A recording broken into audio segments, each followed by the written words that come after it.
nangyari.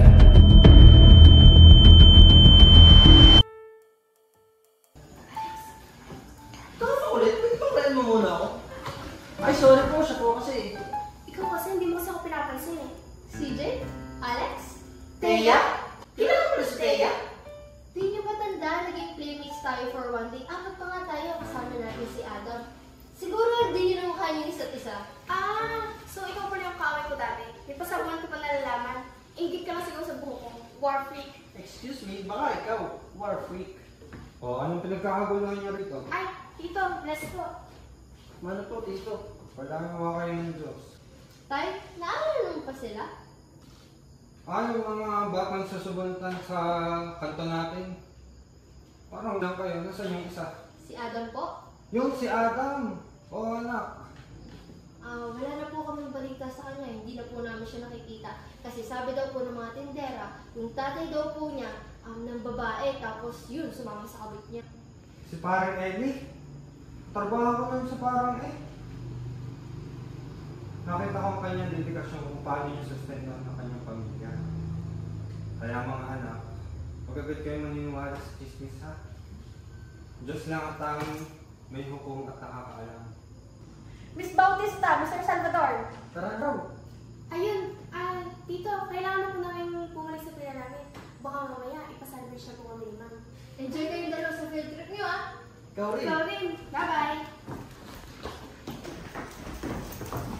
Hindi na kayo.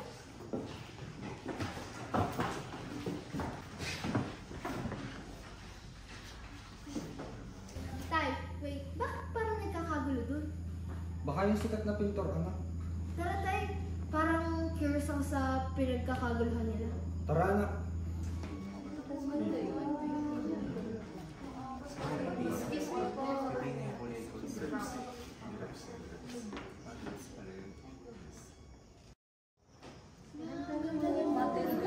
Hello everyone! Hello po! I see that ang daming nagtipon-tipon dito para masaksihan itong bagong likha ng isang pintor sa Pilipinas. Alam niyo ba ang pangalan niya? Samantala po. Tama, pero pen name niya lang yun. Wala pa talagang nakakaalam kung sino siya at kung anong pagkatao niya. Anyways, may idea ba kayo about sa painting? Sige nga, miss. Based on my understanding po, ang Manzanas Rosa painting ay nagsisimbolize as a unang kasalanan ng tao or temptation. Tama. Tapos, ano kaya nangyari nung napitas yung mansanas? Nagkagulo po.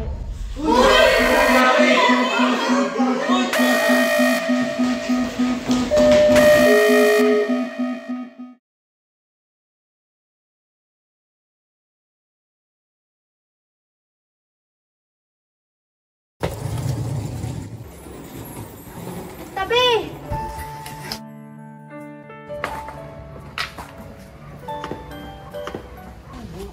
Hoy!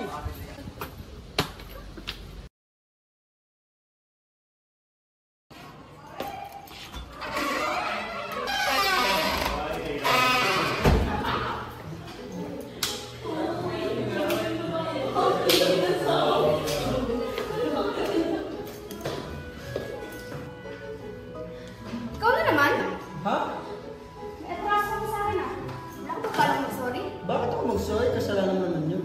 Aba, matigas talaga to ah. Talaga. May araw ka rin sa akin. Tandaan mo yan.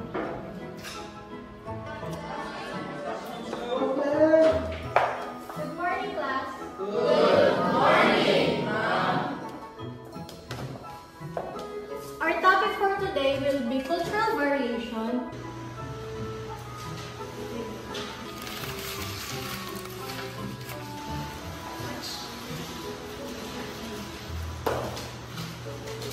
And social differences. Sino yun? Tila po yun, ma'am. Nakita ko po. La, hindi po kami yun, ma'am. Aba, sino kung ganun? Sina CJ po talaga yun, ma'am. Ha? Ano kami? Hoy, huwag niyo nga kaming tinatamay dyan. Huwag na nga kayong magmangmangan. Kayong apat, get out of my class. Pero hindi naman kami yun, ma'am. Wala nang pero, get out! Bye guys, ingat kayo.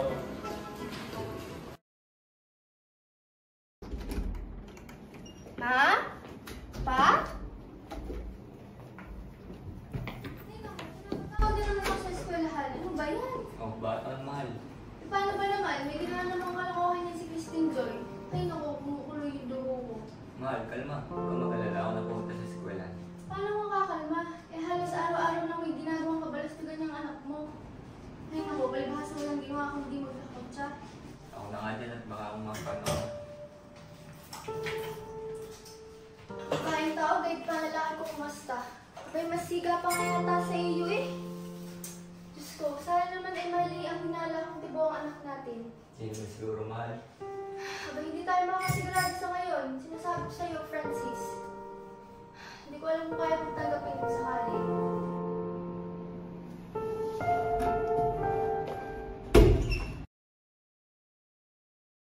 Hoy, Alex. Ako? Malamang, sino pa ba? O bakit? May kailangan ako sa'yo. Ano yun? Alam mo, puro ka tanong. Matupusin mo na kaya ako. Eto na nga. Kailangan ko na magpanggap ka bilang boyfriend ko. Boyfriend mo? Sa ganda kong to, papanggap ako bilang boyfriend mo? Oo nga, mukha ba ako nagbibiro? Paano mangyayari yun? Eh, mas lalaki ka pa sa akin. Tsaka hindi ako easy to get, no? Kunwari lang naman eh. Ano bang gusto mo kapalit? Ibibigay ko kahit ano. Pwede bang pag-isipan ko muna? Bawal. It's now or never, forever. Wala rin naman nata akong choice eh. May sinasabi ka ba? Wala, mamumuti munang uwak bago ako pumatol sa'yo. Ah, talaga. Huwag kang magsalita na tapos dahil sisiguraduhin kong akin ang hinihilang ka. Bahala ka na, dyan ka na.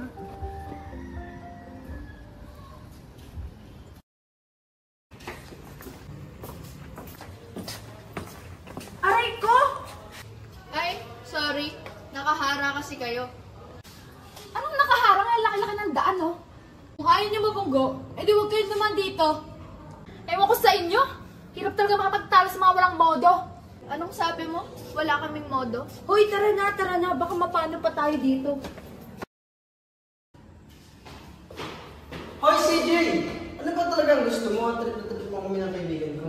Gusto kong magpanggap ka bilang boyfriend ko. At bakit naman? Para matahimik naman magulang ko. O sige, basta sila kondisyon. Huwag daw mo naman guguloy ng kaibigan ko. Sus, basic lang na eh. Ano, deal? Sige, deal. Simula ngayon, sabay na tayo papasok, maglalakad, kakain, uwi. Sabay tayo sa lahat ng bagay. Baka naman magmukha na akong bodyguard yan. Mukha ka naman talagang bodyguard. Wow, nahiya naman sa'yo mukhang kriminal.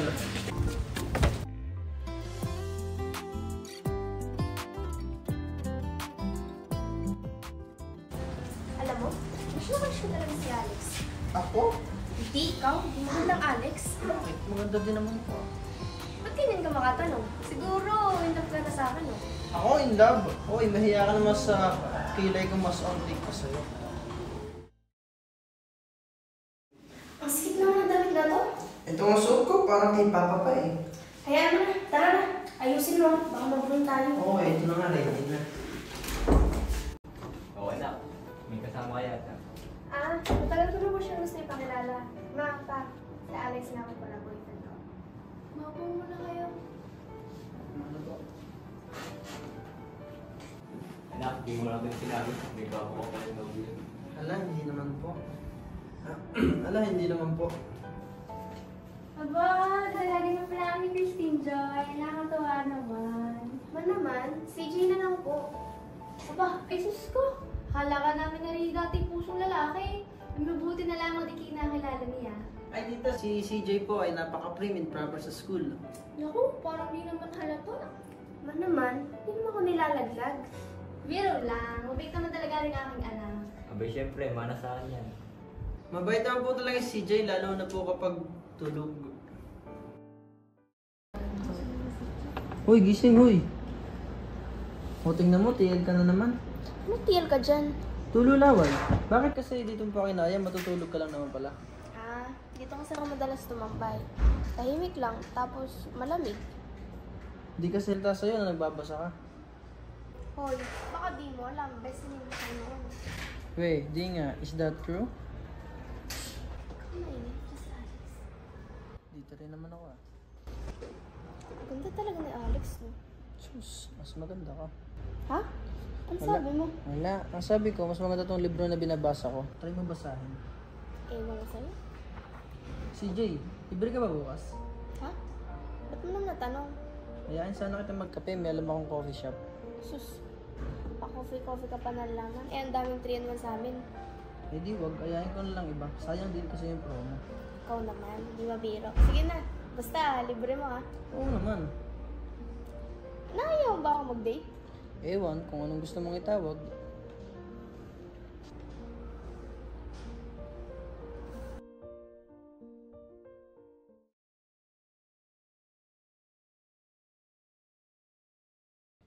Order for CJ and Alex. Here's your coffee. Enjoy, lovebirds.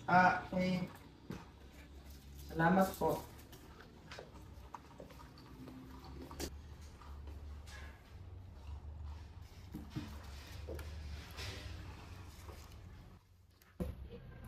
Lovebirds to. Siguro bagay tayo. Ha?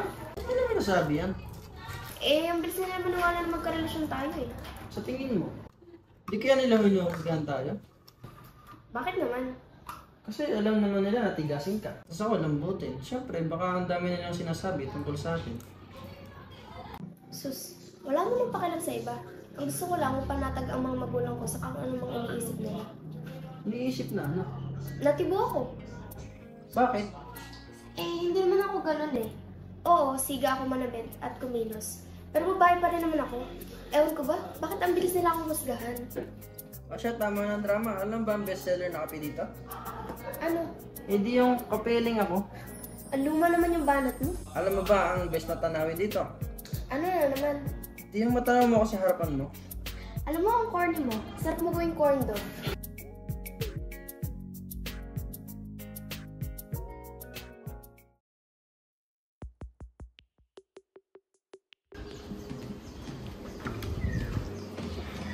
Aba, iba dati nga natin ngayon ah. Anong meron at amoy hanggang kabilang na yan yung pabango ko? Wala naman, normal day lang.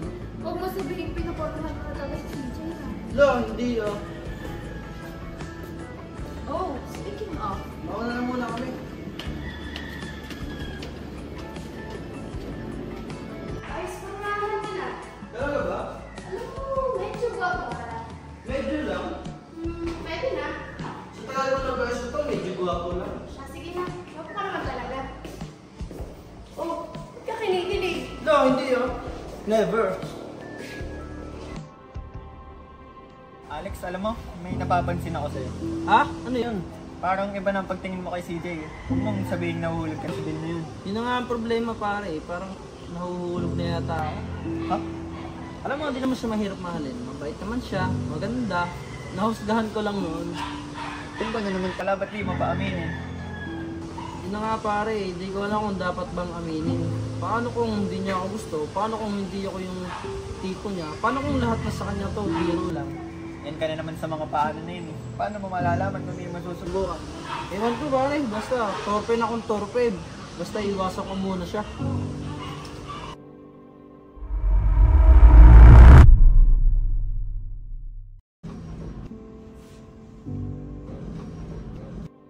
Uy, magiging okay lang si Thea. Huwag tayo mag-alala. O tingnan mo, umiiwas ka. Bakit? May mali ba sa akin? Dahil ba sa ugali ko? Nagbago naman ako ah. Hindi siya ganun. Ah, siguro nagsawa ka na. Sa bagay, sino man tatagal sa ugali ko? Ikaw na muna magbantay kay Thea. Kailangan mo na magpahinga. CJ! CJ! Hindi ka na ba? CJ, hindi yun! Eh ano? CJ, hindi mo ba talaga intindihan? Ang ano? Yung totoo! Na ano? Gusto ko lang itigil to kasi nagiging totoo na! Totoong ano? Totoong nagugustuhan na kita! Bakit? Ako ba hindi? Tama ka. Itigil na natin tong deal na to. Maging tayo na. Walang laro. Walang kunyarian. Yung totoo na. Buhusgahan nila tayo! Bakit ba iniisip mo sasabihin nila? Kasi alam ko masasakbayan tayo! Bakit ba pinangungunahan mo lahat? Tumaya ka lang. Kung masaktan tayo, di masaktan. Parte naman yun ang pagmamahal, di ba? Natatakot ako. Bakit? Kasi gusto ko. Gusto ko. Gusto kong tumaya sa'yo dahil sa'yo. Gusto kong sumubok at itaya ang puso ko. pinatulanan ng Korte si Tony Garcia kaninang umaga pasado alas 8:30. Naharap siya ngayon sa kasong reckless imprudence resulting in serious physical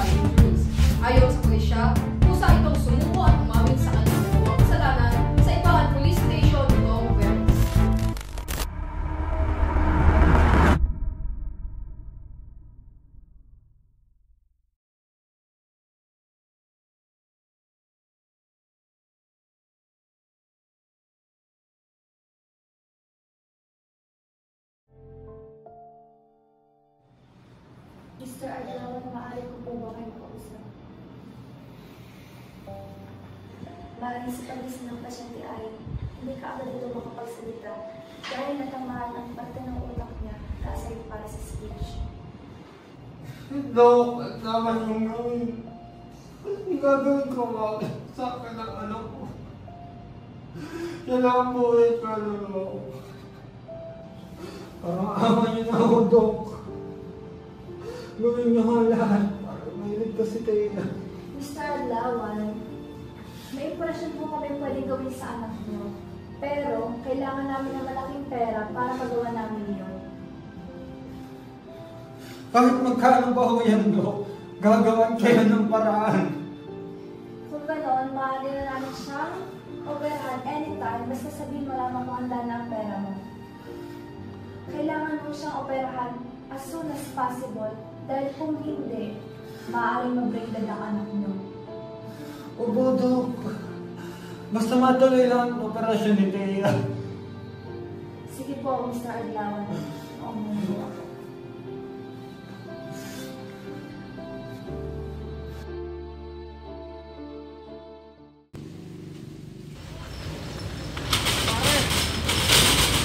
Pare! Pare! Pare! Pare! Pare! Bakit? Ano problema? Pare, yung anak ko. Hindi ko na talaga alam ang gagawin ko.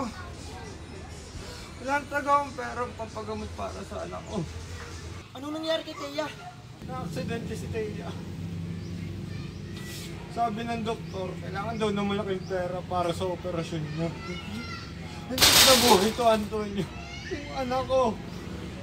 Ha? Na-aksidente? Alam mo naman wala akong mayarong pera sa'yo.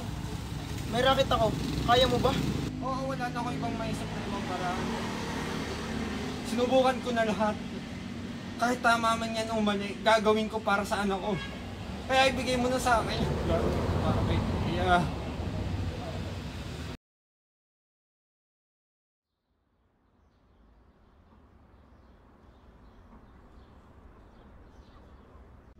Hindi na totoo mo ba yung mga nakatang sa iyo sa social media? Bakit nangyari yun? Ano ba masaya na kami sa hanggang ng konti? Bakit yung po nagawa yung nangyari yung gabi na? Ano ba masasabi niyo sa hanggang ng konti? Bakit yung nakatang sa iyo sa social media? Bakit?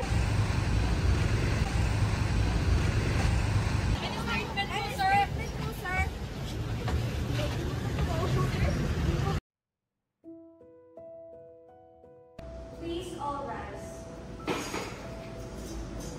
The Court of the Second Judicial Circuit, Criminal Division, is now in session. The Honorable Judge Fernandez presiding. Everyone but the jury must be seated. Mr. Ramirez, please swear in the jury. Please raise your right hand. Do you solemnly swear or affirm that you will truly listen to this case and reach a true verdict in the first sentence as to this defendant? I do. You may now be seated.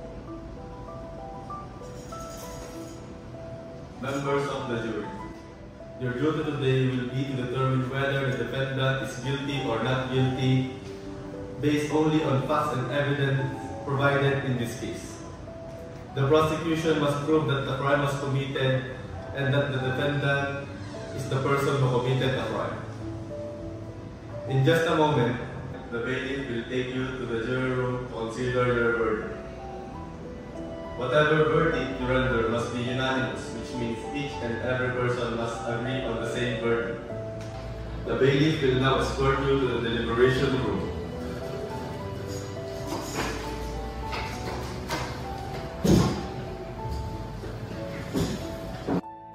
Have you reached a verdict? We have, Your Honor. We, the jury, in the case of Mr. Garcia versus Ms. Adlawan, found the defendant guilty of the charge of reckless imprudence resulting in serious physical injuries. Thank you, jury, for your service today. Court is adjourned.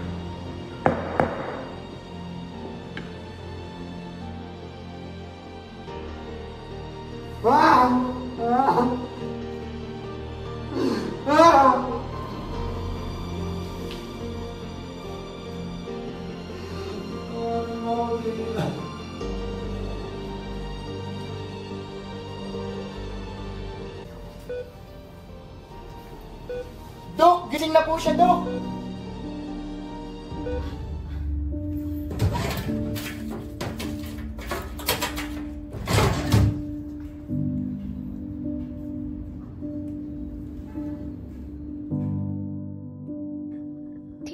Tito Antonio, nasan po si Itay? Nasa abroad siya, Teya. Doon muna nagtrabaho yung ama para may maipangbayad sa kanyang mga inutang para sa iyong operasyon. Okay lang yan, anak. Kumapit ka lang, malalagpasan rin ninyo itong mag-ama.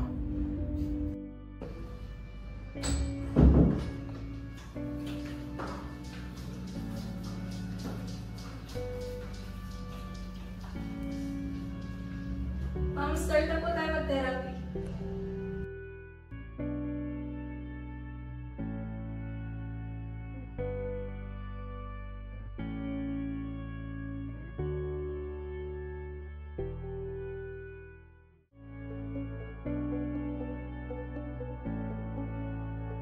Kamusta ka na?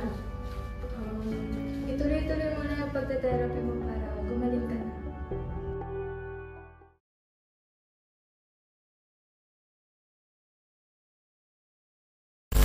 Pinatulan ng korte si Antonio Garcia kaninang umaga pasado alas 8:30.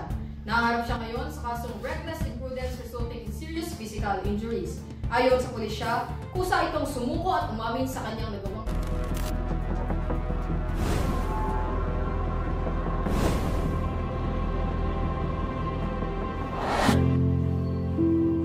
Tay! Tay! Ma'am, ano po nangyayari? Kailangan po matindang therapy. Bawal po kayo ma-stress. Ma'am, kumalma po kayo. Hindi! Kailangan ako ng tatay ko. Ma'am, umupo muna po kayo. Ma'am! Ma'am! Isiniwalat ng isang abogado na si Teya Teya! Di umano'y maling paghatol sa dating Diyos ko! Teya! Sinasabi sa Teya, uminom ko muna ng gamot. Sabi mo, nasa abroad si Ethan. Sabi mo, doon siya nagtatrabaho. Patawarin mo ako, Teya. Nakiusap sa akin na yung ama na huwag sabihin sa iyo totoo. Dahil ayaw niya sisihin mo ang sarili mo. Na, itinago niyo pa rin sa akin. Hindi ko na rin alam ang gagawin ni Teya. Patawarin mo ako dahil pinayagan ko yung ama na akuin ang kasalanan ng iba. Ako naman talaga dapat yun!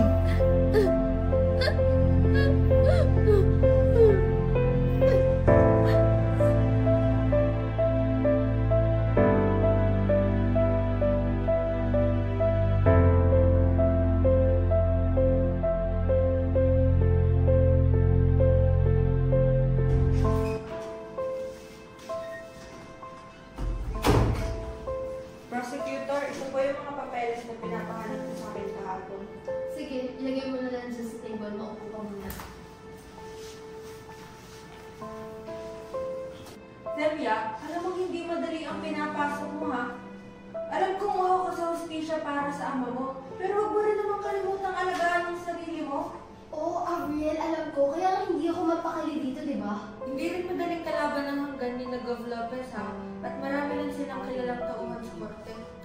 Ewan ko nga ba, kahit alam ng isang katauhan na puro kasamaan at kasinungalingan ang pinapairal nila, pero ayan, at sa gobyerno pa rin naglilingkod daw ng buong puso. Ano nga pong bago? Mahilig namang magpadala sa matatamis na salita ang mga tao. At kahit na ganun, naniniwala ako na hindi lamang ako at ang aking mga kanyang ginawa ng ganito. Kaya't sisingilin ko sila. Sisiguraduhin ko na sa bawat patak ng luha ng kanyang mga biktima ay kanyang pagbabayaran sa kulungan. Gob! Gob, yung kaso niyo po dati, namukat. Kaso? Anong kaso, Ruel? Yung sumisinyo po. Yung bata na sagasaan niyo dati. Paano mauukat yun? Eh may binayan ng kakapakaw-tao doon. Tingnan niyo po ang balita, Gob.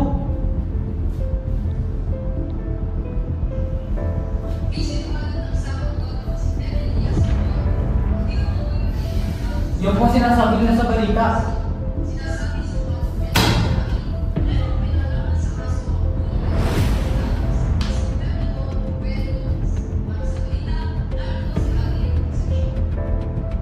Go!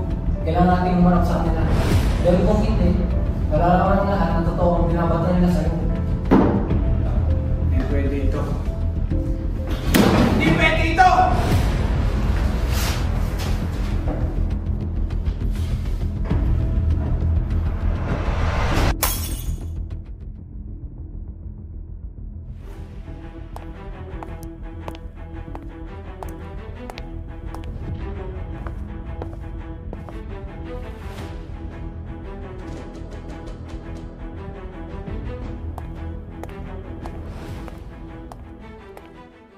Please all rise. The Court of the Second Judicial Circuit, Criminal Division, is now in session. The Honorable Judge Fernandez presiding. Everyone but the jury may be seated. Ms. Ramirez, please swear in the jury. Please raise your right hand. Do you solemnly swear or affirm that you will truly listen to this case and render a true verdict in the first sentence as to this defendant? I do. You may not be dismissed. Members of the jury, your duty today will be to determine whether the defendant is guilty or not guilty based only on facts and evidence provided in this case. The prosecution must prove that the crime was committed and that the defendant was the one who committed the crime. Ready for the people, Your Honor. Will the clerk please swear in the jury? Will the jury please stand and raise your right hand? Do each of you swear that you will fairly try the case before this court and that you will return a true verdict according to the evidence and instructions of the court, so help you God? Please say, I do. I do. Your Honor and ladies and gentlemen of the jury, the defendant has been charged with the crime of reckless imprudence resulting in a serious physical injury and crime of perjury. Here are the evidences that shows that Mr. Adlawan was not the real man behind the crime that happened on July 14, 2013. Malinaw sa mga ebidensyang ito na inosente si Mr. Adlawan. Sinungaling ka! Objection, Your Honor. A contract was signed by the defendant last June 4, 2013, stating that Mr. Adlawan was with full compliance to take the deeds demanded by Governor Lopez, no matter what the consequences. Ang kontratang inihain kay Mr. Adlawan ay walang katotohanan. Hindi naging malinaw sa kanya ang sitwasyong kanyang inako at hindi ito mababali ni Governor Manuel Lopez na siyang bumungka sa biktima. Tingnan natin ang lokohan na ito! Inosente ako! Members of the jury, your duty today will be to determine whether the defendant is guilty or not guilty, based only on the facts and evidence provided in this case. The prosecution must prove that a crime was committed and that the defendant was the one who committed the crime. Have juries a verdict? We have, Your Honor. We, the jury, in the case of Mr. Adlawan versus Governor Lopez, found Governor Manuel Lopez guilty of the charge of reckless imprudence resulting in serious physical injuries and crime of perjury.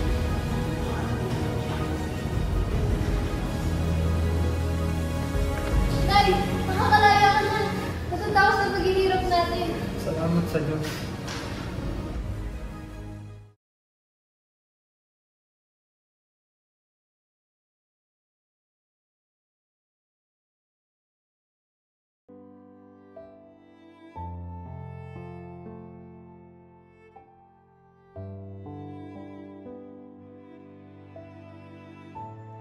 Mapagmahal na Ama, lumalapit ako sa iyo. Tinataas sa iyo ang aking karamdaman.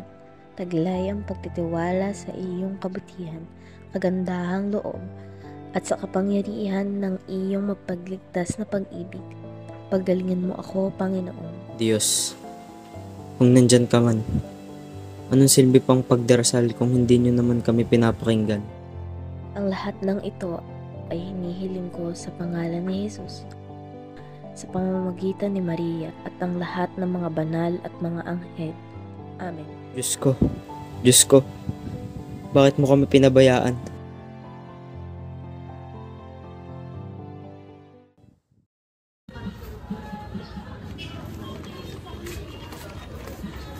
Ako nahuli dito, Manong. Salamat talaga, Utoy. Dahil sa kasipagan mo, padali ang trabaho ko rito. Wala ho yun. Patuloy lang ho ang racket hanggang sa gumaling ang inay. Pasensya na, Utoy. Ito lang may bibigay ko ngayon. Keep it real kasi kami ngayon eh. Sige ha, Manong. Ano na ho ako. Basta sabihan niyo ako ha. Sige, salamat, Utoy. Salamat ha.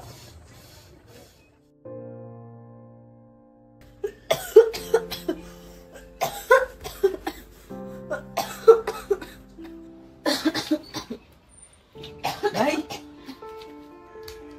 Nainom niyo na po ba ang gamot niyo? Anak, ito ka na pala. Wait lang po, Nay.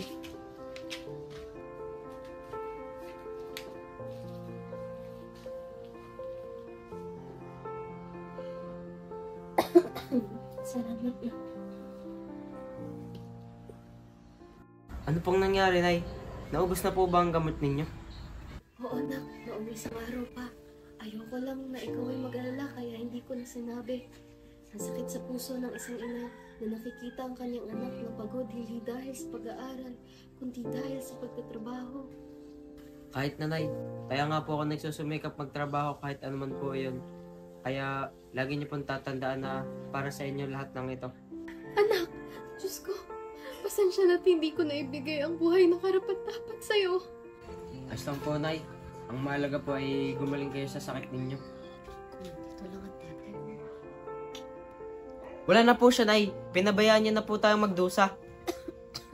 Anak, huwag mong sabihin yan. May pag-asa pa rin, buhay pa rin ang tatay mo. Ligtas rin siyang makakarating sa atin. Talaga po ba, Nay? Siya? Babalik? Bakit po ako maniniwala? Siguro may ibang pamilya nang binubuhay yun. Isang dekada na nakalipas, Nay. Ni pagmumukha niya, hindi ko na maalala. Natatandaan ko na lang ay pagkawalang bahala niya nung panahong masaya pa tayo. Adam, bawiin mo yung sinabi mo. Kailangan na po natin tanggapin ang katotohanan, Nay. Adam! Nay?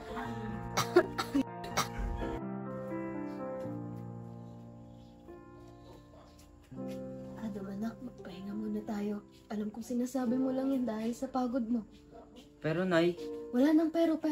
Tayo na magpahinga.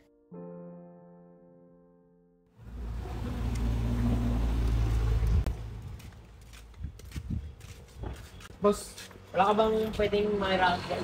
Ako, wala na boss. Nakukuha na ng iba. Balitaan mo na lang ako, boss, kapag meron na. Kailangan na talaga ng pera eh. Sige boss, huwag ka mag-alala. Babalitaan na lang kita. Siya, sige. Salamat ah. Rarakit na ulit ako. Sige. Sige.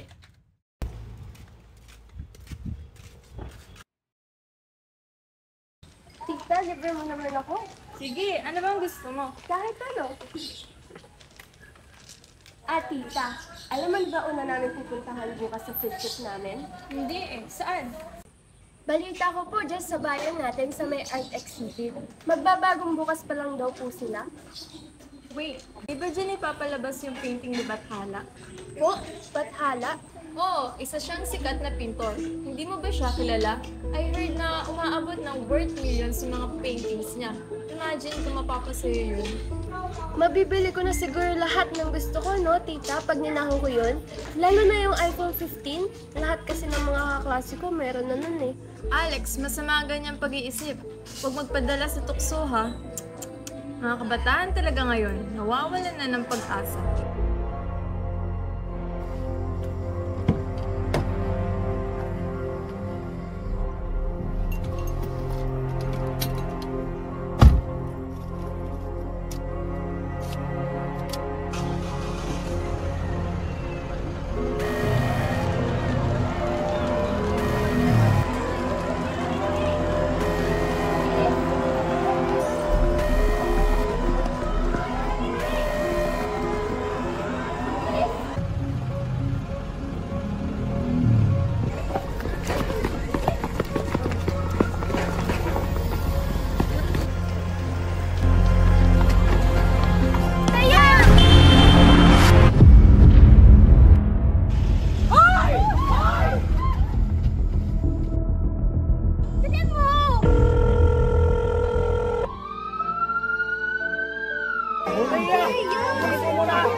po muna sa kusina.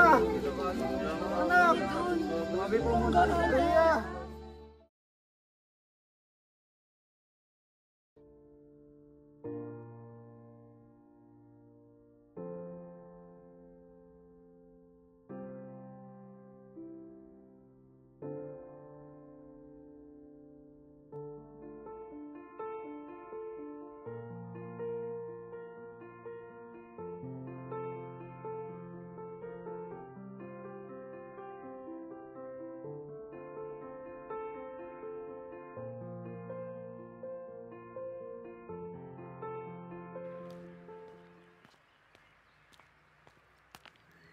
Sino kaya yung taong nagbayad ng piyansa ko? Wala naman akong ginawang mabuti para mabigyan pa ng pangalawang pagkakataon.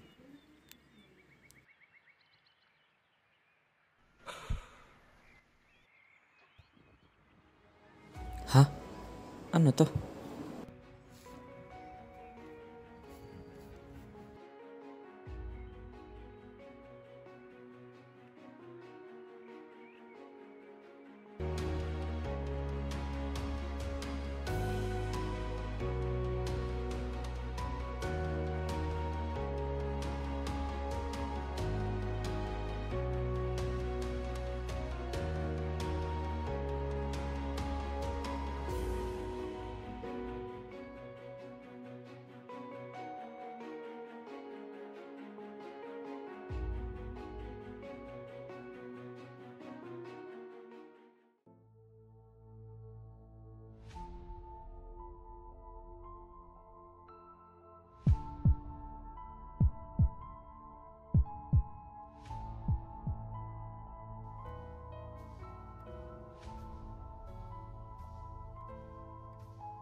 Oy, bakit kayo magkasama?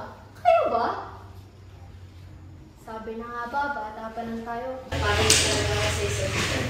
Sabi na nga ba? Dito ulit kayo makikita. Uy, Adam! Oh, kumpleto na ulit tayo. At dito ulit mismo sa lugar na to. Grabe na. Dami nang nangyari simula nung nagkita tayong apat dito. Oh, may iba tayo. Kamusta kayo? Kamusta pala si Tito? Ayun, okay naman siya. Nasa bahay. Dapat kasama ko siya ngayon, pero sabi niyo, magpapahinga muna siya. Tama na sa akin, dito tayo kay Alex at kay CJ. Ano nangyari? Paano nangyari to? Oo nga, kwento naman. Parang di kaibigan. Eh, ito kasi si Alex, masyadong nahulog sa akin. Eh di yun. Kapal. Pero kapal naman, huwag nila sabi sa kanya. Kasi nalayo naman. Sige, pre. Oh, ikaw naman Adam, kamusta ka na? Ano nangyari sa'yo? Oo, anak. May kasama ka pala. Anak? Mga pala. Tay, mga kaibigan ko po. Si CJ at si Alex at si Thea po. Ha? Teka, paano nangyari yun? Di ba siya yung sikat na pinto? Yung may-ari nito mo sa'yo? Oo, okay nga. Paano ba siya naging tatay?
dami na nangyari sa atin. Ano kaya susunod na mangyayari? Bahala na si Bathala dyan.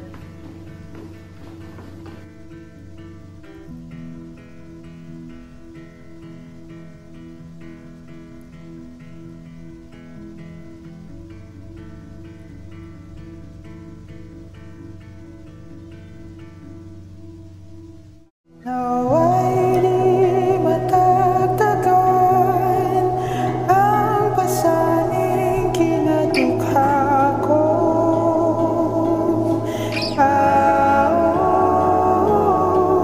Isang trahedyang mawalan ng kaluluwang tao.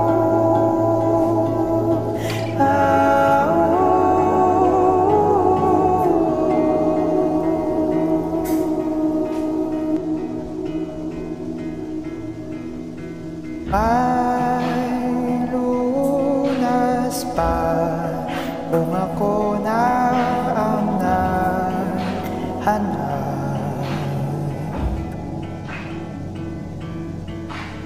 May halaga pa sa iyong mundo ang kalagayan ko, kaliyan ko.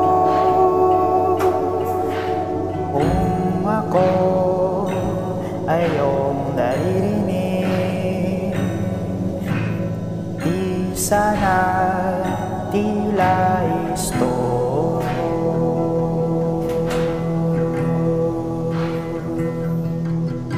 Na